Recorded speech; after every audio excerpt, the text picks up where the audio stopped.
Take a moment right here, feeling like it's out gear. Running, running, no. Keep running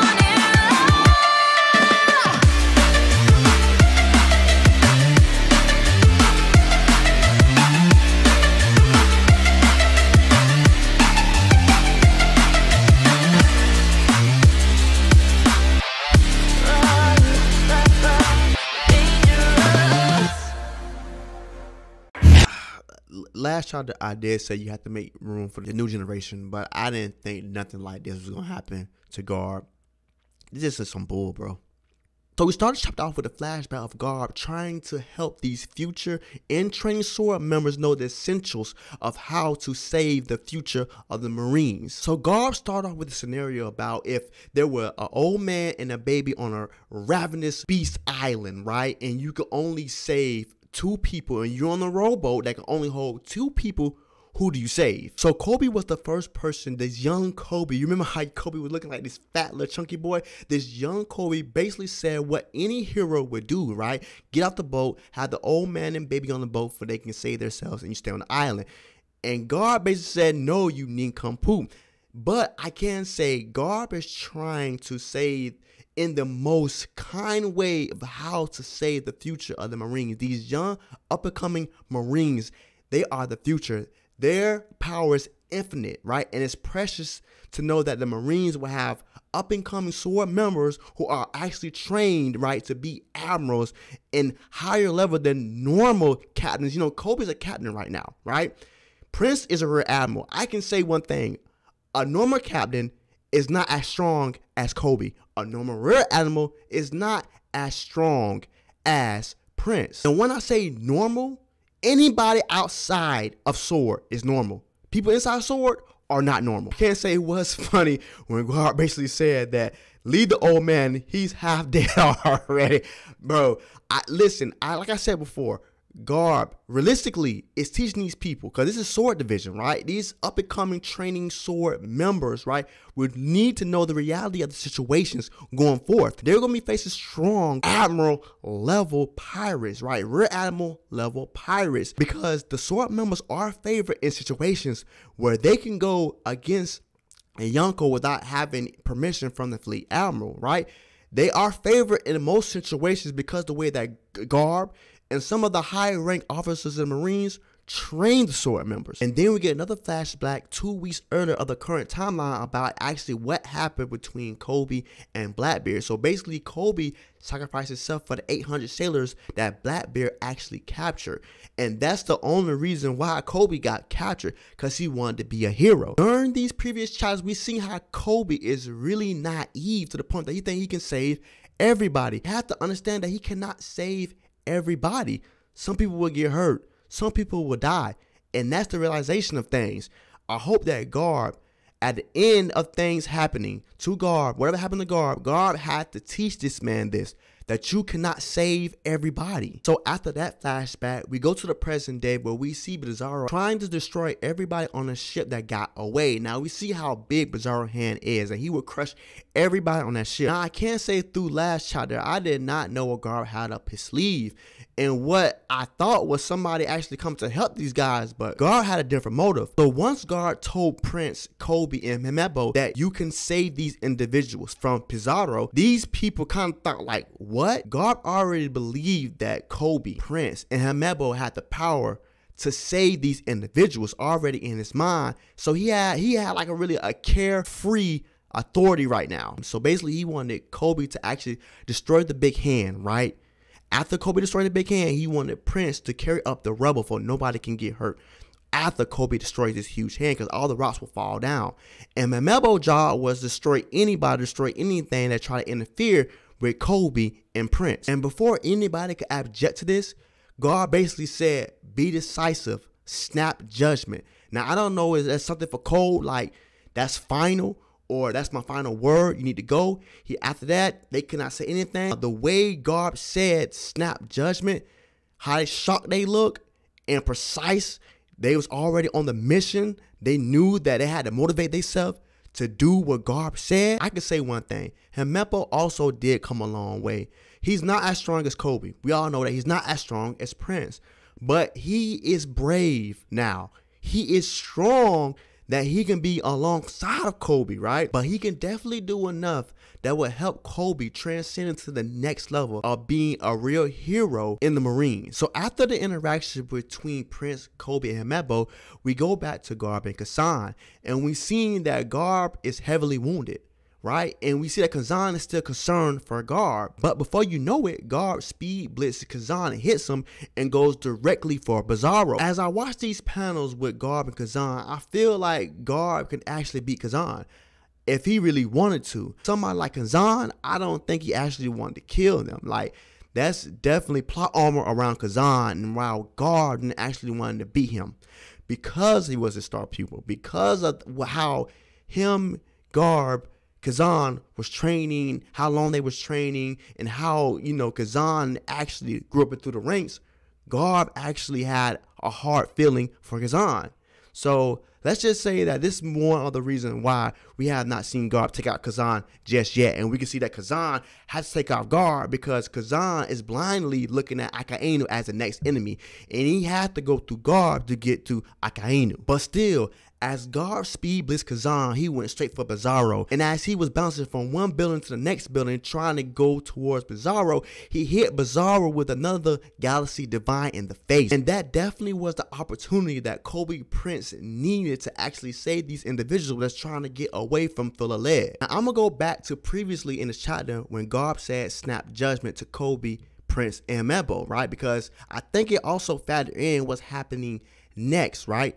So once Garb gave the opportunity to Prince and Kobe, Prince asked Kobe, so what's next? And Kobe yelled out, I'ma live up to his expectations. Now, I don't know the commands between Garb and the fellow sword members or Garb and Kobe, but Snap Judgment did everything that it needed to do, rounding up Kobe to the point where he did something amazing at the end of this chapter. You get a small little flashback of actually what Kobe was doing during the time when Garb was training Kazan with the battleship bags. So not just Garb and Kazan was doing the battleship bag training, Kobe was also doing the battleship bag training on alongside of Garb and Kazan after they was done. When Kobe first started off training with Garb, Garb realized that, yeah, he does learn fast, but he get injured a lot. What's up with those bandages, Himebo? And honestly, Himebo told him the truth about why Kobe was bleeding so much from his hands and why he always come with bandages during training. And then we get a few dialogues of Kobe actually saying how strong he needs to become, right? He was not born with talent at all, so he got to work 100 times more than anybody else. And Garb actually was like in shock of that, knowing that after he trains with me, he goes do the battleship bag every night. And you have to put yourself in Kobe's shoes, bro. Like, how far he came, how strong he is now, like his bond between his training and himself, his inner self to do what needed to be done for he can become a Marine. It seemed like Luffy changed this person. Once when Luffy first met Kobe, as feeble as Kobe was, into how Kobe is now, I just think that this is the reason why Kobe is like this, is because of Luffy. But I don't know if Garb was actually watching this man do all this battleship bag training when he came of age and learned how to use armament haki, but Garb had full faith that Kobe can do something that can match Galaxy Divine. The amazing thing about it is that I don't think anybody's seen this coming out of Kobe and his full power and the potential that he has. But I can also say one thing. Haki tends to bloom in crucial situations. And this was a crucial situation. Everything was going through Kobe's head about, if I don't do this, people will die. I have to do this if I can save my people. But this honesty impact lives up to his expectations, bro. Like, Galaxy Divine is an amazing attack, but I can say that if Kobe would have let off an honesty impact on Bizarro's face when Bizarro was occupying the skull and full of lead, he probably would have destroyed Bizarro's head. It's definitely official. Kobe can use Ryu Haki, right, on the same level as Garb. If Kobe can harness this haki, if Kobe can improve this haki, then the Marines are in good hands. After this chapter, Kobe needed to be promoted to Rear Admiral. Nothing less, right? Or a little bit more, but a Rear Admiral and nothing less. And as the rebels started coming down, Prince was even shocked, like, how? When did you have power like this? And you see Garb is laughing like, haha, I already knew that you had it in you. Garb is happy now. Garb feel at ease that maybe the sacrifice that Garb made at the end of this chapter was a great one. Everybody should worship Kobe now because of an example of what he can do in the hockey department, right? Everybody can praise Prince because actually Prince saved them from the rebels. What Garb actually wanted Prince to do, right? So as Kobe landed on the ship, it was a success. Now they're just waiting on Garb. But at the end of the day, I feel like Garb think he knew best for the Marines and the future of the Marines because he always preached this already, right? He definitely did what he thought out to do. What he preached to do anyway is to save the future Marines. And at the end of this chapter, we see that may be a fatal training what he tried to teach these young sword members. As Garb told the fellow Marines to full speed away from full of lead, he basically gave this speech about basically what happened here would be a threat to the pirates going forth. You guys are the future of the Marines/Navy. Now, I don't know if Garb betted his life on Kobe if that was a great decision, but you cannot replace Garb no way, no how. And I think that Garb understood that, yes, Kobe is strong. Kobe will live up to the expectations everybody thinks of Kobe, but you cannot replace yourself. Now, I don't know if this one thing of being a better prize for Blackbeard, now he has Garb, and Garb's now missing arm full of lead is stated in the headlines of the newspaper. And most likely, BB Blackbeard would keep Garb alive to achieve his dream. Now, he wanted Kobe to actually achieve his dream, but he got a bigger fish, and that's Garb. Now, at the end of this chapter, we seen that in the headlines that it would be Garb actually being missing the action on full of lead, and an amazing important notice about what happened on Egghead would be that the Straw Hat Emperor barricaded itself on the future island. So most likely after this chapter, we definitely will move on to Egghead. But to speak a little bit at the end of this chapter between Garb and Kazan, we see that Kazan really had his head down during the most important fight of his life, right, with Garb. Now, we seen Garb land down with the ice spike coming out of his chest with him laughing. I don't know if he's still alive or he's frozen solid. And my idea, hopefully he is frozen solid until Blackbeard get there. Because I'm pretty sure that Garb went down with a fight until he ran out of stamina, right? Hockey requires a great amount of stamina. So definitely I think Kazan froze him right until Blackbeard get there. Because Blackbeard definitely want Garb alive. And the thing that I got out of this, Luffy did not save Ace. Hopefully he can come and save Garb, right? So unless Luffy don't want nothing to do with his grandfather, which I think he would, even though they're on opposite sides, we see how Roger teamed up with Garb. Why not Luffy can save his grandfather from Blackbeard? So I don't know what Blackbeard's dream is, but definitely he has a tiny bit or a huge gap of doing it. That gap that from his dream and him can come closer with retrieving and having Garb. Honestly, I want to know how you feel about this. Was it okay for Garb to sacrifice himself for the future Marines? Was the sacrifice in vain?